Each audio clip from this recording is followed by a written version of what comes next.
అశ్విన్ బాబు latest movie శివం భజే cinema trailer అయితే release అయింది భయ్య. సినిమా ఆగస్ట్ 1న థియేటర్స్ లో రిలీజ్ అవుతుంది. ట్రైలర్ రిలీజ్ అయింది, మరి వీడియో చేయడానికి కొంచెం ఆలస్యమైంది.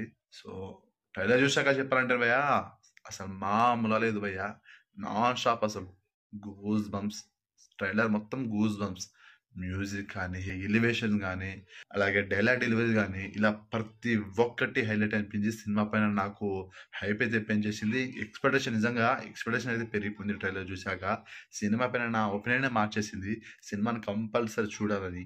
సో సినిమా నేనైతే కంపల్సరీ చూస్తాను. మరి లాస్ట్ లో శివం భజే అని ఒక వాయిస్ వినిపిస్తుంది బ్యాక్గ్రౌండ్ లో. అసలు మామూలు లేదు, నిజంగా నాకు గూస్ బంప్స్ వచ్చేసింది భయ్య. అండ్ శివుడు కనిపిస్తారు భయ్య లాస్ట్ లో. అసలు సినిమాలో కూడా శివుడు రోల్ ఉందేమో మరి. హనుమాన్ మూవీలో క్లైమాక్స్ లో హనుమంతుడు ఎట్లా వస్తాడో, ఆ శివం బజ్జీలో కూడా శివుడు వస్తాడో ఏమో అనిపిస్తుంది. మరి ట్రైలర్ లో చూపించారు. మాట్లాడుకుంటే ఇంకా చాలా ఉంది, కానీ వీడియో లెంత్ ఎక్కువ పోతుంది. సో మీకు ఆల్రెడీ అర్థమైపో ఉంటుంది. సో అశ్విన్ బాబు రాజు గారి గది 3 తర్వాత ఇప్పుడు ఈ సినిమాతో వస్తున్నాడు భయ్య, శివం బాజీ అనే సినిమాతో.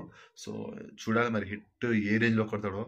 ఇలాంటి హిట్ కాదు, వేరే లెవెల్ హిట్ కొట్టాలి. హనుమాన్ సినిమా ఏ రేంజ్ లో హిట్ అయిందో ఈ శివం బజీ సినిమా కూడా ఆ రేంజ్ లో హిట్ అవ్వాలని కోరుకుందాం. సో నాకు అంతా బాగా నచ్చింది. సినిమా కోసం ఈగర్గా వెయిట్ చేస్తున్నా. సో సినిమా అయితే ఆగస్ట్ 1న రిలీజ్ అవుతుంది. మీరు కూడా శివం బడ్జెట్ ట్రైలర్ పైన ఒక లుక్ వేయండి. ట్రైలర్ చూసిన వాళ్ళకి మీకు ఎలా అనిపించిందో ఒకసారి కామెంట్ చేయండి. సినిమా పైన మీ ఒపీనియన్ ఏంటో జెన్యున్ గా కామెంట్ చేయండి భయ్య. సో ఇది మరి వీడియో నచ్చితే లైక్ చేయండి, షేర్ చేయండి అండ్ సబ్స్క్రైబ్ చేసుకోండి.